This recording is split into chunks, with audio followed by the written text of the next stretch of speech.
So hello everyone, स्वागत है दोस्तों मेरे फिर से आप सभी लोगों का हमारे इस न्यू वीडियो में। तो दोस्तों आज आप सभी लोगों के लिए जो जीके जीएस का आपका लाइव सेशन का ये तीसरा क्लास रहने वाला है। इससे पहले मैंने 2 वीडियोस दी हैं, अगर आपने अभी तक उसको वॉच नहीं किया तो जल्दी से वॉच कीजिए। वीडियो का लिंक दोस्तों जो है आपको इस वीडियो के डिस्क्रिप्शन बॉक्स में मिल जाएगा, तो वहाँ से जाकर के पुराने वीडियोज़ को देखिए। और उसमें से काफ़ी सारे स्टूडेंट के ये कमेंट आ रहे थे कि सर जो क्वेश्चन का लेवल है स्पेशली यही से कांस्टेबल फायरमैन के हिसाब से काफ़ी लो लग रहा है। तो एक चीज़ मैं उनसे बताना चाहूँगा कि दोस्त आपका जो पेपर का लेवल रहने वाला है ये 12th के बेसिस पे रहने वाला है, ठीक है। और 12th के बेसिस पे दोस्तों आपके जितने भी सिलेबस है उसी के अनुसार मैं आपका क्वेश्चन लेकर के आ रहा हूँ। और मैं गारंटी दे रहा हूँ कि अगर आप मेरे सारे सेशंस को अटेंड कर रहे हो तो आपको परेशान होने की ज़रूरत नहीं है, ठीक है। आपको आगे साइंस के लिए अलग से सेशन मिलेगा, जीके के लिए अलग से सेशन मिलेगा, और जो आपके करेंट अफेयर्स हैं जो कि अक्सर प्रॉब्लम्स क्रिएट करते हैं किसी भी एग्जामिनेशन में, तो इसके लिए दोस्तों आपका अलग से सेशन मिलेगा। ये दोस्तों जो सेशन चल रहा है स्पेशली आपके जो सीआई से हेड कांस्टेबल मिनिस्ट्रियल वाले कैंडिडेट्स हैं या फिर एएसआई वाले, वो भी देख सकते हैं। क्योंकि दोस्तों जो जीके है उसका सिलेबस कहीं से लिमिट नहीं है, आपके किसी भी पेपर में किसी लेवल का जीके आ सकता है। और वैसे भी जो भी हम क्वेश्चंस इस वीडियो के माध्यम से बता रहे हैं उसके साथ में उसका एनालिसिस भी करते जा रहे हैं, ताकि उसके बेसिस पे 3-4 क्वेश्चंस और आपके क्लियर हो जाए। तो चलिए बिना देर के वीडियो को शुरू करते हैं और देखते हैं कि पहला क्वेश्चन क्या है। तो सबसे पहले दोस्तों क्वेश्चन नंबर 1 आपका कह रहा है कि डीएनए का पूरा नाम क्या है। डीएनए दोस्तों जो होता है एक तरह का कहे तो आपके शरीर में एक न्यूक्लियस का फॉर्म है जो कि मौजूद रहता है, ठीक है। तो डीएनए का फुल फॉर्म क्या है, आपके ऑप्शन दिए गए हैं। ऑप्शन ए है डेक्सोराइबो न्यूट्रल एसिड, बी है Dalton nucleic acid, option C है डेक्सोराइबो न्यूक्लिक एसिड, और ऑप्शन डी है डेक्सो सिनिक्लिक एसिड।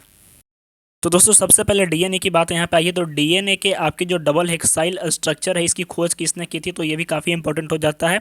आपके वाटसन एंड क्रिक ने, ध्यान रखिएगा, आपके वाटसन एंड क्रिक ने दोस्तों इसके डबल हेक्साइल मॉडल की खोज की थी। इसी के तहत अगर हम देखें 2-3 क्वेश्चन और, तो सबसे पहले दोस्तों ये आता है आपके सेल के अंतर्गत। तो सेल की खोज किसने की थी, सेल यानी कोशिका, कोशिका की खोज किसने की थी, तो दोस्तों आपके रॉबर्ट हुक ने की थी। कब की थी, तो आपके 1665 में की थी, ध्यान रखिएगा।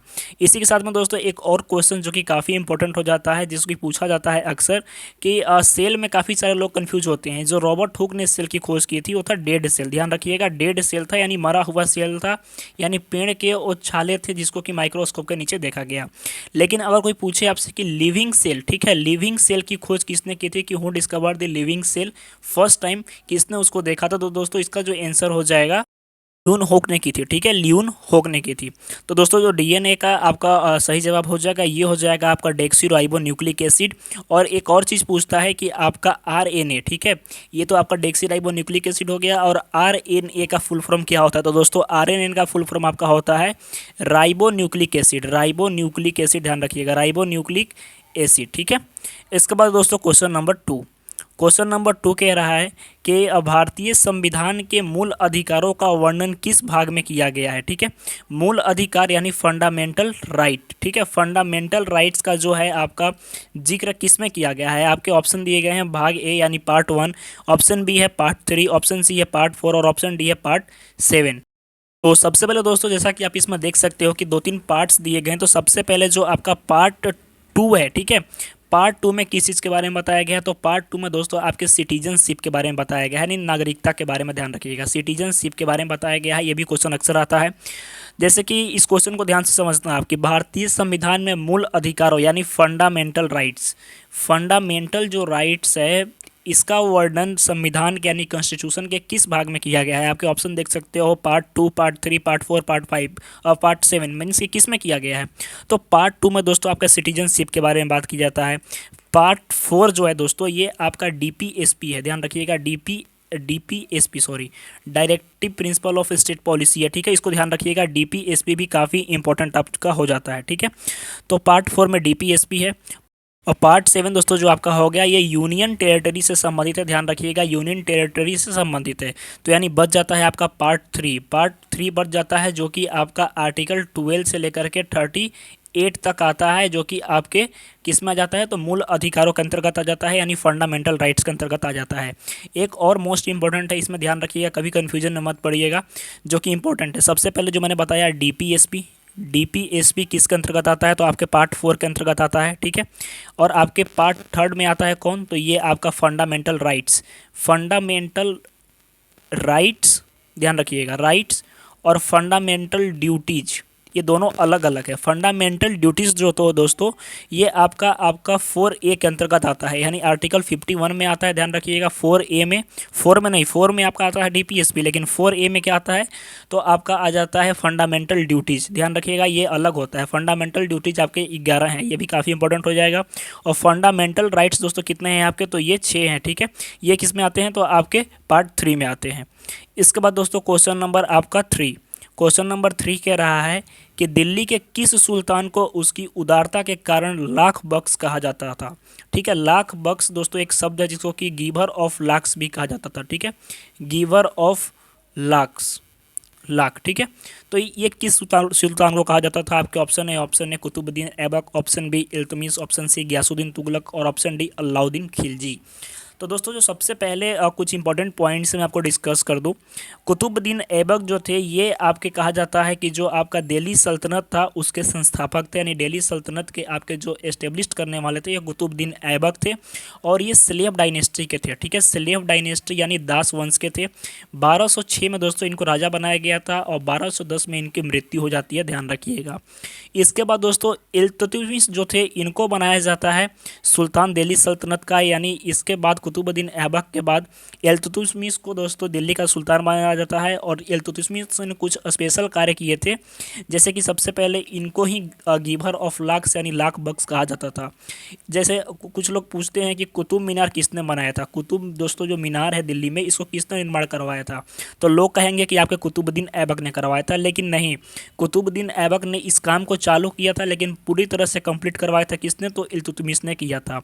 बात कर लेते हैं कि राजिया सुल्तान, आपने नाम सुना होगा राजिया सुल्तान, जो कि एकमात्र मुस्लिम रूलर थी जिनका ड्यूरेशन 1236 से लेकर के 1240 के बीच में था। इनकी जो बेटी थी इल्तुतमिश की बेटी थी राजिया सुल्तान। ठीक है, ध्यान रखिएगा, इल्तुतमिश की बेटी कौन थी, तो राजिया सुल्तान थी, ध्यान रखिएगा। तो इल्तुतमिश के बारे में दोस्तों जैसा मैंने बताया कि इनको लाख बख्श भी कहा जाता है। और इन्होंने एक 40 ग्रुप्स का एक नोबेल का ग्रुप बनाया था। ठीक है, 40 नोबेल का एक ग्रुप बनाया था जिनको कि चालीहा कहा जाता है। ठीक है, तो ये भी क्वेश्चन आता है कि चालीहा के संस्थापक कौन थे, तो ये भी आपके इल्तुतमिश थे। ठीक है, ध्यान रखिएगा। इसके बाद है दोस्तों गयासुद्दीन तुगलक। ठीक है, गयासुद्दीन तुगलक के बारे में जान लेते हैं। तो गयासुद्दीन तुगलक ने दोस्तों आपका जो तुगलक डायनेस्टी है, तुगलक वंश, इसकी स्थापना किसने की थी, तो आपके गयासुद्दीन तुगलक ने की थी। और इसको गाजी मलिक भी कहा जाता था। ठीक है, गाजी मलिक, ध्यान रखिएगा। इसके बाद दोस्तों अलाउद्दीन खिलजी के बारे में बात कर ले तो अलाउद्दीन दोस्तों जो खिलजी था ये खिलजी डायनेस्टी का एक राजा था। और इसी के अंतर्गत आपके जो चित्तौड़ में रानी पद्मावती ने जौहर किया था, इसी के समय में किया था। अलाउद्दीन खिलजी के समय में इसका जो चीफ मिलिट्री ऑफिसर था ये था मलिक कफूर, ध्यान रखिएगा, मलिक कफूर था। मलिक कफूर दोस्तों जो था इसका चीफ मिलिट्री ऑफिसर था। तो ये क्वेश्चन आता है कि मलिक कफूर किसके समय में था, तो ये आपके अलाउद्दीन खिलजी के समय में था। खिलजी वंश के संस्थापक के बारे में बात करें तो दोस्तों इसके जो चाचा थे ये थे जलालुद्दीन खिलजी। जलालुद्दीन खिलजी दोस्तों जो थे ये संस्थापक थे और उनके बाद ये राजा बना था अलाउद्दीन खिलजी। इसके बाद दोस्तों क्वेश्चन नंबर 4, क्वेश्चन नंबर 4 कह रहा है कि फलों को कृत्रिम रूप से पकाने के लिए प्रयुक्त गैस कौन सी है, यानी जो फल होते हैं आपके इनको जो पकाया जाता है आपके स्पेशली समय से पहले ही, यानी उसमें कुछ एसिड कुछ मिला करके, तो किसके कारण होता है। आपके ऑप्शन है, option A acetylene, option B है मीथेन, ऑप्शन सी है एथेन और ऑप्शन डी है ब्यूटेन। तो दोस्तों जो आपके फल होते हैं, फ्रूट्स होते हैं, उनको अगर पकाना है जल्दी से समय से पहले तो अननेचुरल रूप से, तो किस तरह से पकते हैं, तो सबसे पहले दोस्तों आपका इसमें एसिटिलीन का उपयोग होता है। ऑप्शन ए बिल्कुल सही हो जाएगा। आप मुझे कमेंट सेक्शन में एक क्वेश्चन का जवाब दोगे कि जो आपका एलपीजी दोस्तों आपका जो गैस सिलेंडर होता है, पहले तो सबसे पहले एलपीजी का फुल फॉर्म क्या होता है, तो लिक्विफाइड पेट्रोलियम गैस। ठीक है, तो एलपीजी दोस्तों जो होता है इसमें कौन कौन से गैस होते हैं। एक गैस का नाम मैंने बता दिया, ब्यूटेन होता है, लेकिन ब्यूटेन प्लस एक और गैस होता है, उस गैस का नाम आप मुझे कमेंट सेक्शन में बताओगे। इसके बाद है दोस्तों क्वेश्चन नंबर 5। आई होप कि जो सेशन चल रहा है आपको मज़ा आ रहा होगा और आप इसको काफ़ी इन्जॉय कर रहे होगे, क्वेश्चन का लेवल भी आपको ठीक ठाक लग रहा होगा। क्वेश्चन 5 है दोस्तों कि कंप्यूटर डाटा की सबसे छोटी इकाई कौन सी है, यानी जो आपका कंप्यूटर डाटा है इसकी सबसे छोटी इकाई कौन सी है। आपके ऑप्शन है, option A record, option B file, option C beat और ऑप्शन डी बाइट। तो दोस्तों ऑप्शन सी जो हो जाएगा बीट सॉरी, ये हो जाएगा आपका सही जवाब। सबसे छोटी इकाई कौन सी है, तो बीट है। कुछ कंप्यूटर से जुड़े चीज़ों के बारे में जान लेते हैं, जैसे कि 1 MB 1 MB में कितने किलोबाइट्स होते हैं, ठीक है। 1 GB में कितने बाइट्स होते हैं, तो 1 GB में दोस्तों आपका 1024 बाइट्स होता है, ठीक है, यानी KB होते हैं, किलोबाइट्स। और MB में आपके 1 MB में 4 बाइट्स होते हैं, ठीक है, ध्यान रखिएगा। इसके बाद ये कुछ स्पेशल चीज़ें और, जैसे कि HTML हो गया, ठीक है, HTML आपका, फिर से HTTP, इनका फुल फॉर्म CPU, ठीक है। तो इन सारे फुल फॉर्म्स को भी आपको याद रखना है साथ ही साथ।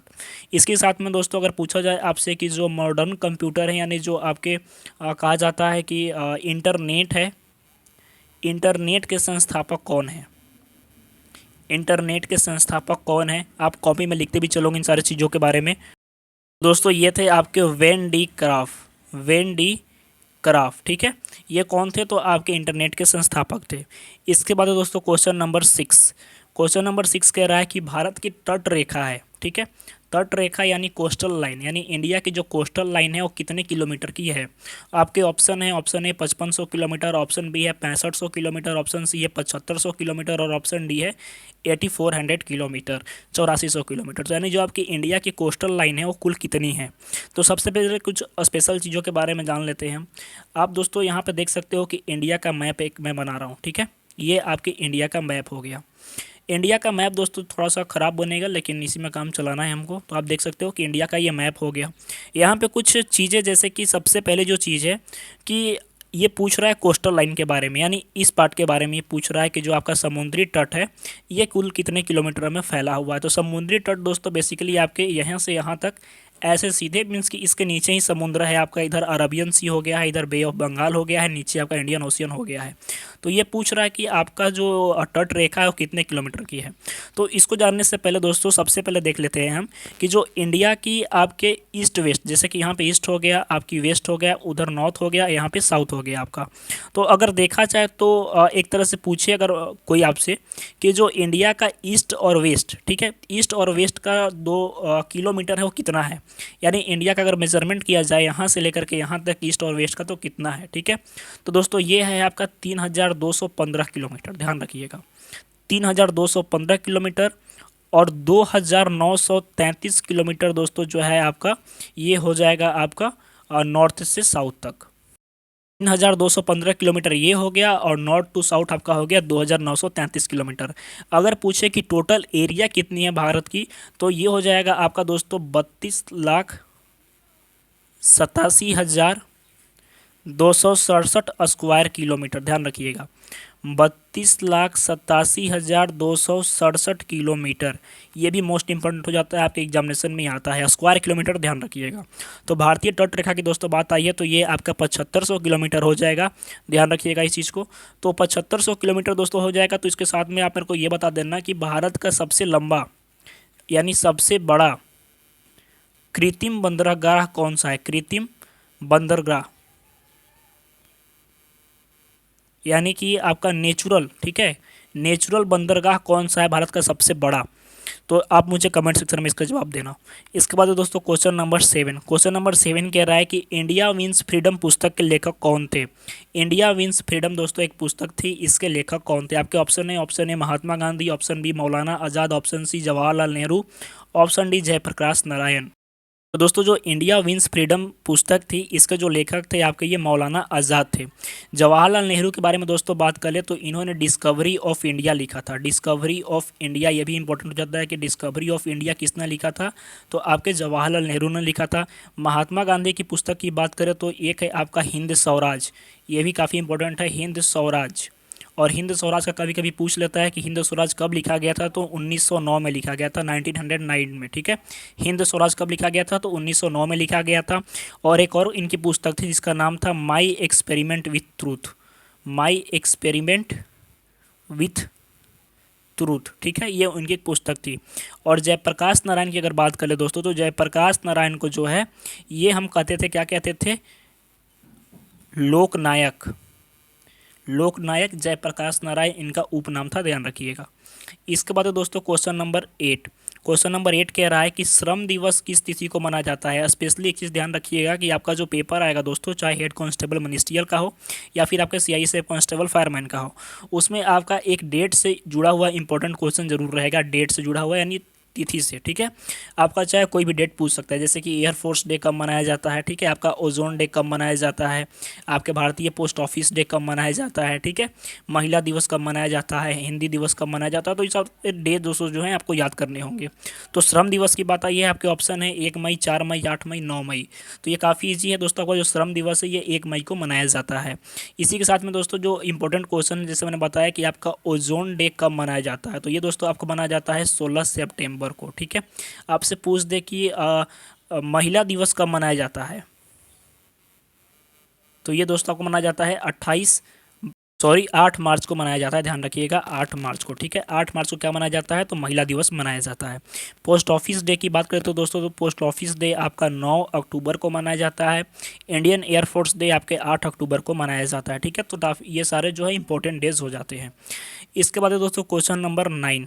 क्वेश्चन नंबर 9 कह रहा है कि क्रिप्स मिशन जो है भारत में कब आया था। आपके ऑप्शन दिए गए हैं साल 1943, 1942, 1954, 1960। तो दोस्तों जो आपका क्रिप्स मिशन था ये सर स्टेनफोर्ड, ठीक है, स्टेनफोर्ड क्रिप्स के नेतृत्व में आया था। और ये आपका आया था 1942 में। 1942 में आया था कौन सा मिशन, तो क्रिप्स मिशन आपका आया था इंडिया, ठीक है। इसके बाद है दोस्तों क्वेश्चन नंबर 10 कह रहा है कि रैंड किस देश की मुद्रा है, रैंड, ठीक है। मुद्रा से भी दोस्तों आपके कैपिटल और करेंसी से भी ये क्वेश्चन आएगा।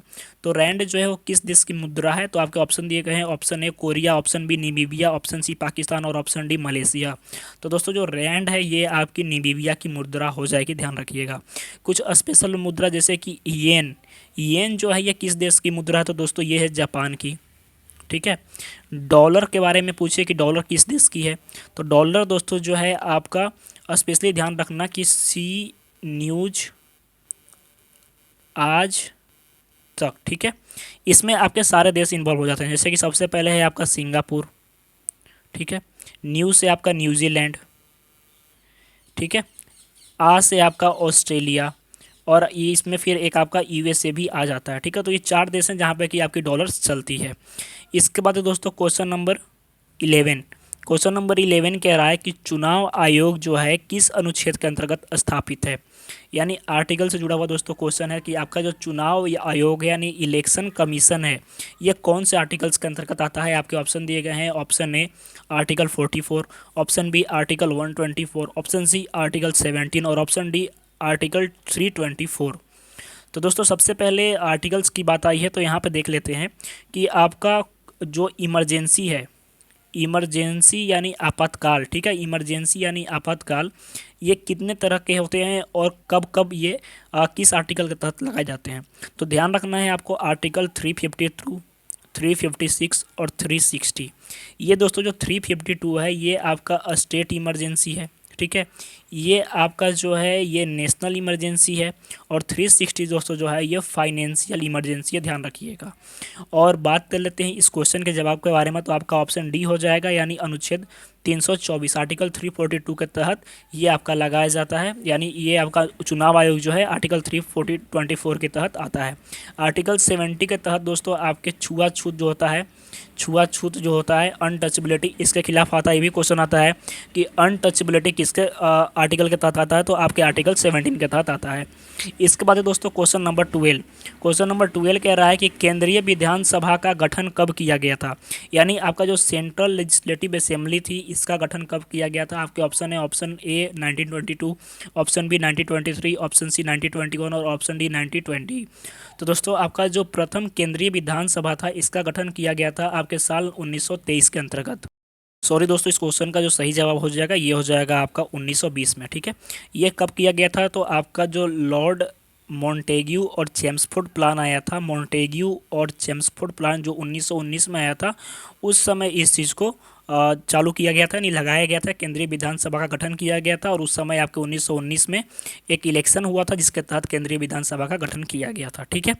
इसके बाद दोस्तों क्वेश्चन नंबर 13 कह रहा है कि एक परमाणु की द्रव्यमान संख्या को कैसे निर्धारित किया जाता है, यानी एक जो आपके परमाणु यानी एटम हो गया, ठीक है। एटम के आपके जो मास नंबर है इसको कैसे कैलकुलेट किया जाता है। आपके ऑप्शन है कुल प्रोटॉन की संख्या के द्वारा, ऑप्शन बी है कुल न्यूट्रॉन की संख्या के द्वारा, ऑप्शन सी है कुल प्रोटॉन और न्यूट्रॉन की संख्या को जोड़कर, और ऑप्शन डी है कुल इलेक्ट्रॉन की संख्या को जोड़कर। तो दोस्तों आपका जो एटॉमिक नंबर है कैसे निकलता है, तो आपके कुल प्रोटॉन और न्यूट्रॉन की संख्या को जोड़ करके, यानी p + n को जोड़ करके दोस्तों जो है प्रोटॉन और न्यूट्रॉन को जोड़ करके इसको निकाला जाता है। ठीक है, इसके बाद दोस्तों क्वेश्चन नंबर 14। क्वेश्चन नंबर 14 कह रहा है कि किसके शासनकाल में हेनसांग, ठीक है, हेनसांग दोस्तों जो था एक यात्री था, ये चीनी यात्री था। ठीक है, ये चीन से आया था। ये किसके कार्यकाल में आया था। आपके ऑप्शन है Jalaluddin, option B Harshvardhan, option C Jahangir और ऑप्शन डी पांड्या। तो दोस्तों जो शासनकाल में हेनसांग की बात करें तो ये आपका आया था हर्षवर्धन के शासनकाल में। अब इसको याद रखने की ट्रिक क्या है, तो आपको ध्यान रखना है कि स्पेशली 3 जो यात्री हैं भारत में फेमस है। एक है आपका फाहियान, एक है आपका मेगास्थनीज जिसने इंडिका लिखी थी। इंडिका किसने लिखी थी, तो मेगास्थनीज ने लिखी थी। और एक है आपका हेनसांग, यही अक्सर एग्जाम में आता है। तो हेनसांग का जो फर्स्ट लेटर है वो एच से स्टार्ट होता है, ध्यान रखिएगा एच से। ठीक है, एच से हेनसांग, एच से हर्षवर्धन। ठीक है, तो हेनसांग किसके कार्यकाल में आया, हर्षवर्धन के कार्यकाल में। फाहियान की दोस्तों बात कर ले तो ये आपका आया था चंद्रगुप्त सेकंड के दरबार में। किसके दरबार में, चंद्रगुप्त सेकंड के दरबार में। और मेगास्थनीज की बात करें तो दोस्तों ये जो था ये चंद्रगुप्त मौर्य के दरबार में आया था, चंद्रगुप्त मौर्य। ठीक है, तो कन्फ्यूजन नहीं आना है, चंद्रगुप्त मौर्य के दरबार में मेगास्थनीज सबसे पहले आया, फाहियान बीच में आया जो कि चंद्रगुप्त सेकंड के दरबार में आया, और एच से हेनसांग और एच से हर्षवर्धन। ठीक है, तो आई होप कि ये सारा चीज़ आपको क्लियर हो गया होगा। इसके बाद दोस्तों इस सेशन का लास्ट क्वेश्चन है और आई होप कि सारा चीज़ों को आप इन्जॉय कर रहे होगे। जो लास्ट क्वेश्चन है ये करंट अफेयर से जुड़ा हुआ है कि वर्तमान में CIASF के DG कौन है। ठीक है, क्योंकि आपकी क्लासेस तो CIASF की चल रही है तो इसको जानना जरूरी है कि वर्तमान में जो आपके सेंट्रल इंडस्ट्रियल सिक्योरिटी फोर्स है इसके जो DG हैं यानी डायरेक्टर जनरल हैं वो भी कौन है। आपके ऑप्शन है Seelvardhan Singh, option B Kuldeep Singh, option C Rajiv Kumar और ऑप्शन डी अमित शाह। तो सबसे पहले चीज़ दोस्तों कि अगर इस क्वेश्चन की मैं बात करूं तो आपका जो सही जवाब हो जाएगा ये हो जाएगा सीलवर्धन सिंह। ठीक है, सीलवर्धन सिंह दोस्तों जो थे इनको बनाया गया है न्यू DG। लेकिन यहाँ पे कुछ और नाम है जैसे कि कुलदीप सिंह जो थे ये CRPF, ठीक है, CRPF के DG थे, लेकिन हाल ही में इनको पद से निकाल दिया गया है, यानी इनका जो है ट्रांसफ़र हो गया है, ये अब पद छोड़ दिए हैं। इसके बाद दोस्तों राजीव कुमार जो हैं ये आपके चीफ इलेक्शन कमिश्नर हैं, ध्यान रखिएगा चीफ इलेक्शन कमिश्नर जो हैं ये आपके कौन है, राजीव कुमार।